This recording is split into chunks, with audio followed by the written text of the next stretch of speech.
Decíamos que uno de los casos de movimiento armónico simple es el caso del péndulo.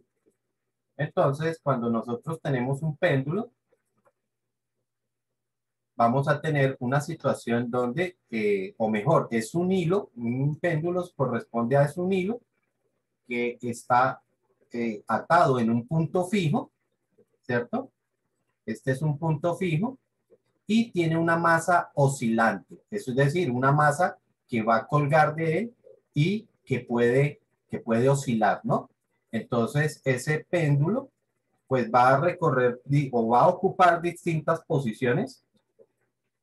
Entonces, digamos que inicia en ese punto, tenemos un segundo punto por el que pasa, ¿sí? Esto debe ser más largo. Y en ese caso, entonces vamos a tenerlo en esa posición. Después va a llegar hasta su punto simétricamente opuesto, ¿cierto? Que sería esta otra posición, ¿ok? Entonces vamos a ver cuáles son las fuerzas que actúan sobre ese cuerpo que es el que hace que el cuerpo esté oscilante, ¿cierto? Es decir, que hace que se convierta en un movimiento armónico simple. Ya habíamos más o menos entendido, ¿sí? Que el cuerpo iba a tener una fuerza de restitución y por allá habíamos concluido que esa fuerza debería estar relacionada con el peso, ¿no? Entonces vamos a ver efectivamente cómo el peso es el que hace que esa fuerza o que el cuerpo esté oscilando. Cuando nosotros lo tenemos en la primer condición, es decir, en esta posición inicial, entonces, ¿cuáles son las fuerzas que estarían actuando sobre él? Tenemos entonces el peso, ¿cierto? Que siempre está dirigido hacia abajo. A ver si lo puedo poner un poquito mejor. Cambiémosle un poquito el color para que se vea bien esa flechita.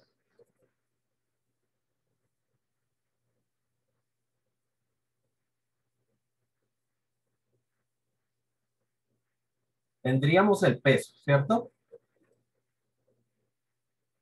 Ya sabemos que siempre dirigido hacia abajo.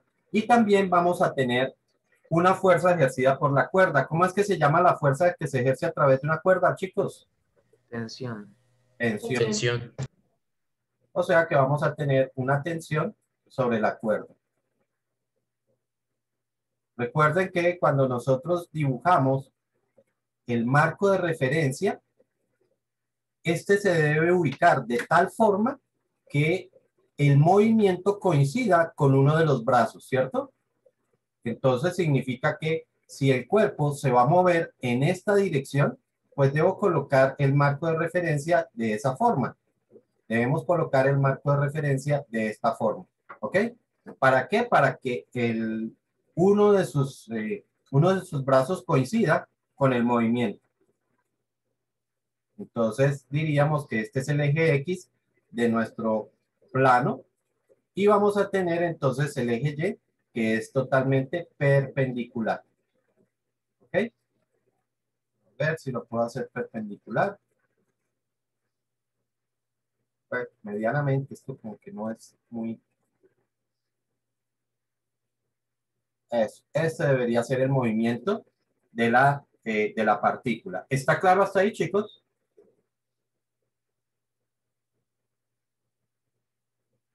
Parece que sí. Listo. Eso significa entonces que la tensión coincide con el eje Y del eje de coordenadas, ¿cierto? Del plano cartesiano.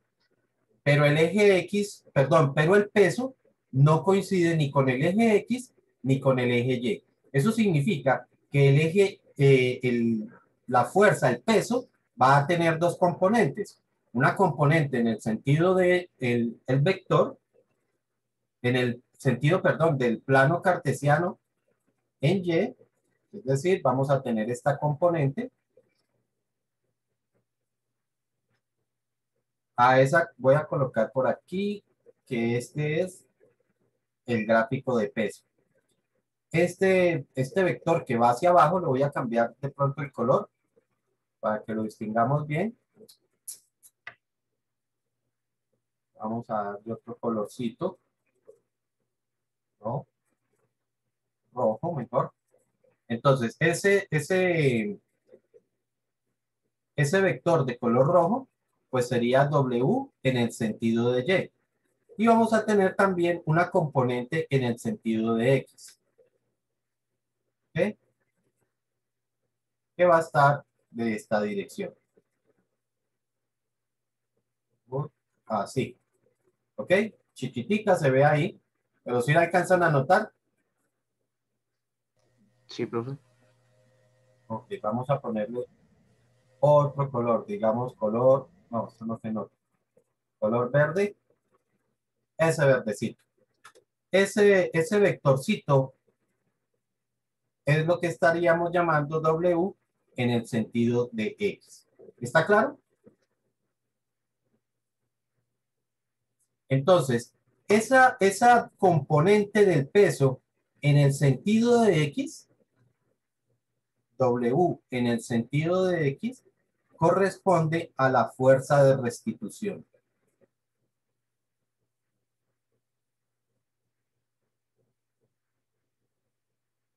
Es decir, es la fuerza que hace que el cuerpo, vuelva a su posición de equilibrio. ¿Sí? ¿Está claro? Entonces, pues, lo que tenemos que recordar ahora es y cómo será el valor de esa fuerza. ¿Listo? El ángulo que se forma en el péndulo es el mismo ángulo que va a formar aquí el peso. No sé si lo alcanzan a ver, chicos. ¿Sí lo alcanzan a ver o no? Se alcanza a notar que el ángulo que se forma aquí arriba es el mismo ángulo que se forma aquí.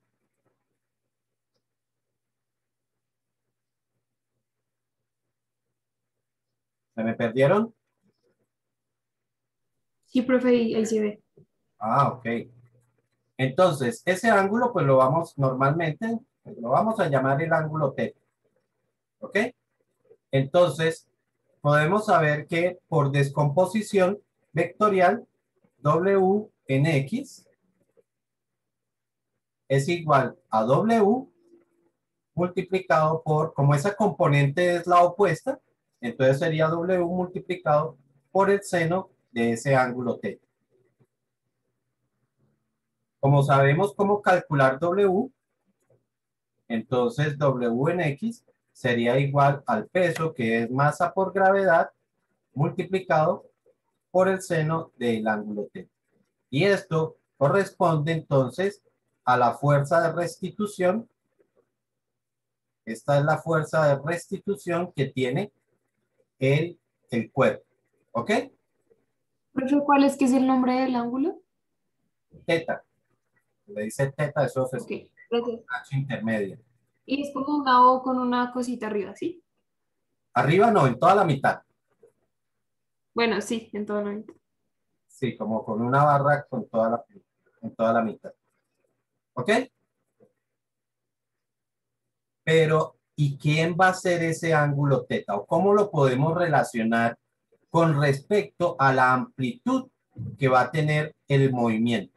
Recuerden que en este caso, esto va a ser la amplitud del movimiento, ¿cierto? Ese pedacito va a ser la amplitud del movimiento. Entonces, si nosotros recordamos, sabemos que el seno de un ángulo corresponde a su cateto opuesto dividido entre la hipotenusa, ¿cierto? Entonces, ese ángulo nosotros lo podemos ver para relacionarlo, vuelvo y repito, para relacionarlo con respecto a la amplitud del movimiento, que sería todo este pedazo, entonces ese pedazo sería precisamente el cateto opuesto. O sea que el cateto opuesto es precisamente la amplitud. ¿Y quién es la hipotenusa? La hipotenusa es la longitud de la cuerda, es esta longitud es nuestra hipotenusa, ¿ok? Entonces, esto sería L. Por lo tanto, podemos concluir que la fuerza de restitución para un péndulo es igual a masa por gravedad por el seno, pero el seno es igual a A sobre L. ¿Está claro?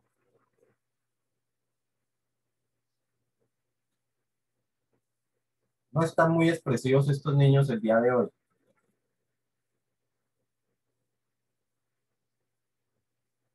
O sea, cualquiera de las dos fórmulas la podemos usar, ¿sí? Sí, efectivamente.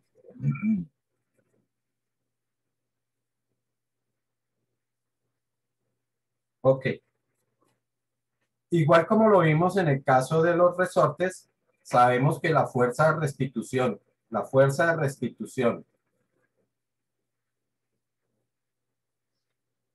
en un movimiento armónico simple siempre debe ser igual a menos K por X, ¿cierto? Donde X es cualquiera de las posiciones que ocupa el objeto, ¿ok? Entonces significa que menos K por X tiene que ser igual a lo que acabamos de hallar, que es, bueno, aquí de pronto se me pasó un pequeño signo, porque es que esta fuerza de restitución, ¿hacia dónde va? ¿Hacia la izquierda o hacia la derecha? Es decir, en el sentido positivo o en el sentido negativo. La A la flecha izquierda. va en el sentido negativo, por lo tanto esto debe tener su signo negativo, ¿no? Por lo tanto aquí también su signo negativo. Entonces, estamos diciendo que esa fuerza de restitución también tiene que ser igual a menos mg multiplicado por la amplitud. Recuerden que aquí estoy utilizando la amplitud como el máximo, como la máxima fuerza, porque es el lugar más lejano al que puede llegar, ¿cierto? Multiplicado por L. Pero recuerden que la X es la posición de la partícula.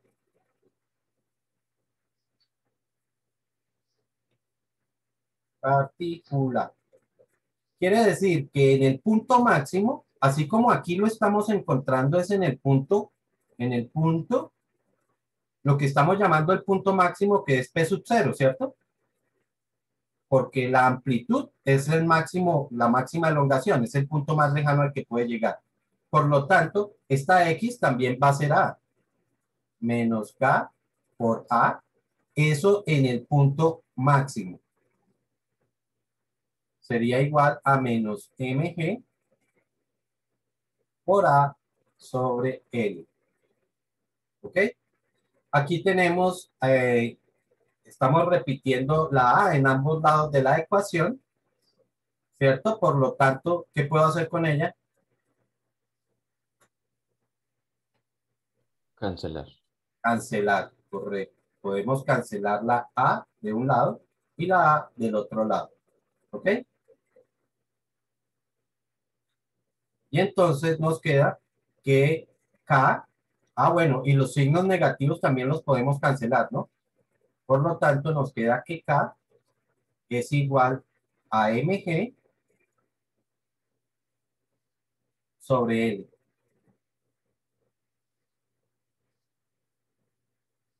¿Listo? La constante de restitución va a ser igual a la masa por gravedad dividido entre la longitud del hilo de la cuerda. ¿Ok? Ayer, en la clase anterior habíamos visto entonces que el periodo lo podíamos calcular como 2pi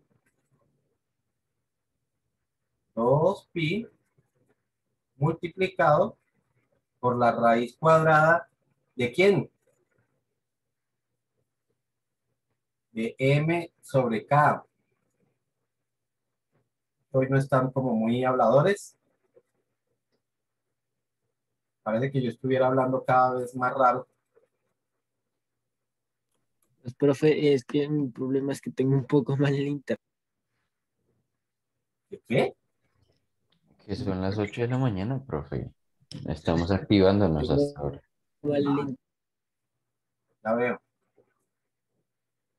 Listo. Y si reemplazo el valor de K en esta ecuación, entonces me quedaría que el periodo es igual a 2pi multiplicado por la raíz cuadrada de M sobre K. ¿Pero cuál K? Esta que acabamos de hallar, que es mg sobre L. De esta ecuación entonces podemos simplificar M, es decir, resolver esta fracción que yo tengo acá. Vamos a hacerla aquí por separadito. M sobre mg sobre L. ¿Listo? Y como es una fracción sobre fracción, entonces le colocamos un unito aquí para resolver esa fracción. Recuerden que fracción sobre fracción, ¿cómo se resuelve? Oreja. ¿Qué? Pues con la ley de la oreja, ¿no? Con la famosa ley de la oreja. Entonces tendríamos producto de extremos, es decir, el de más arriba con el de más abajo.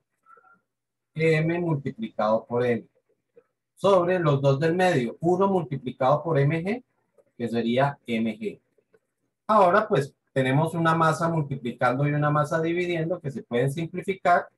Por lo tanto, lo que queda dentro del radical sencillamente lo podemos escribir como L sobre G. Entonces, el periodo de oscilación de un péndulo corresponde a la raíz 2pi por la raíz cuadrada de L sobre G.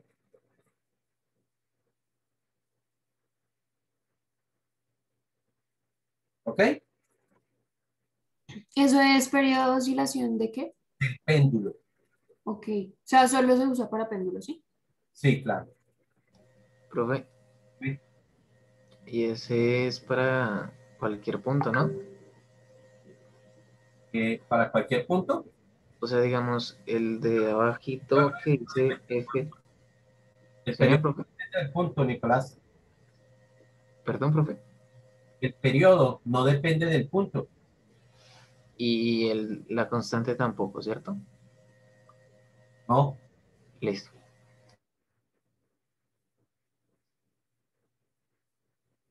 Profe, ¿me puedes recordar que era acá? Ya.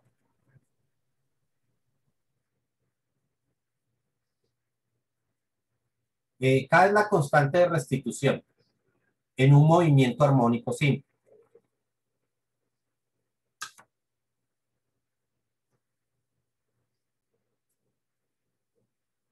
Tareita. Espero que no tengan mucha incomodidad con eso. La tarea consiste, o la actividad consiste precisamente en calcular el periodo de diferentes péndulos. ¿Ok? Ya saben que el periodo es tiempo, pero ustedes lo van a medir.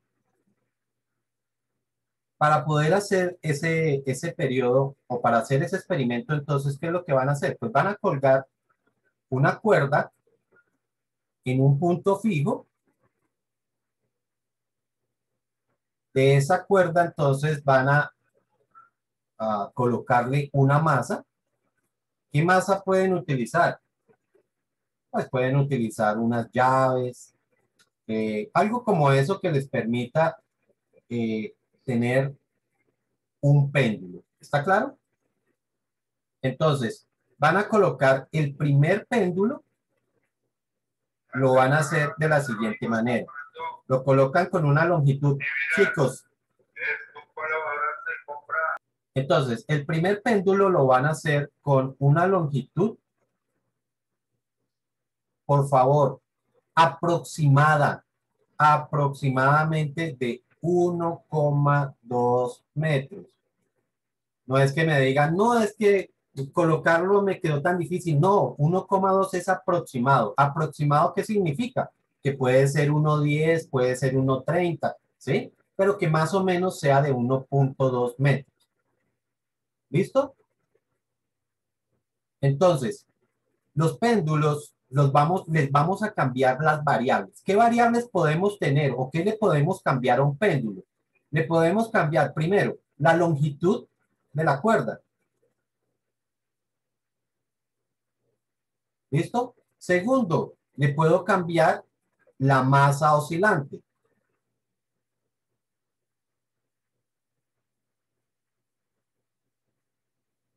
¿Ok? ¿Qué otra cosa le puedo cambiar al péndulo? El ángulo o la amplitud. Se la podemos cambiar también al péndulo. ¿Ok? Entonces también le puedo cambiar la amplitud. La idea es que variemos 3 veces las 3 cosas. ¿Listo? Entonces, ustedes van a llenar una tablita que yo se las voy a pasar porque me interesa es básicamente que ustedes registren la información. Son 3 tablas. En la primera tabla, en la tabla 1, entonces lo que van a tener es una longitud de la cuerda, longitud de los 1,2 metros. Ya saben, aproximadamente 1,2 metros. ¿Listo? De ella, entonces, vamos a cambiar tanto la amplitud como la masa. Entonces, verticalmente vamos a colocar masa 1, masa 2 y masa 3. Y horizontalmente, entonces, lo que le vamos a cambiar es la amplitud. Entonces, amplitud 1, amplitud 2 y amplitud 3. ¿Listo? Entonces, ¿con qué amplitudes van a trabajar? La primera amplitud la trabajan con 5 centímetros, la segunda con 10 centímetros y la tercera con 15 centímetros. ¿Ok? Como no vamos a poder registrar el valor de la masa porque pues, seguramente muchos de ustedes eh, no tienen una báscula o no tienen una gramera. Gramera es lo que se utiliza para medir en gramos, ¿sí? Entonces, pues sencillamente vamos a registrar a qué corresponde la masa que ustedes colgaron. Entonces, ustedes pueden decir aquí que la masa 1 correspondió a colocar, por ejemplo, 3 llaves.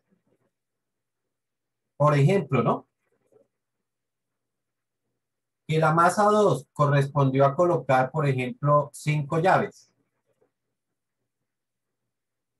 Y que la masa 3 correspondió a colocar un candado. ¿Sí está claro? La idea es que ustedes coloquen diferentes masas. ¿Estamos? Estamos. ¿Qué es lo que ustedes van a hacer? Pues ustedes van a calcular el periodo de oscilación, perdón, la oscilación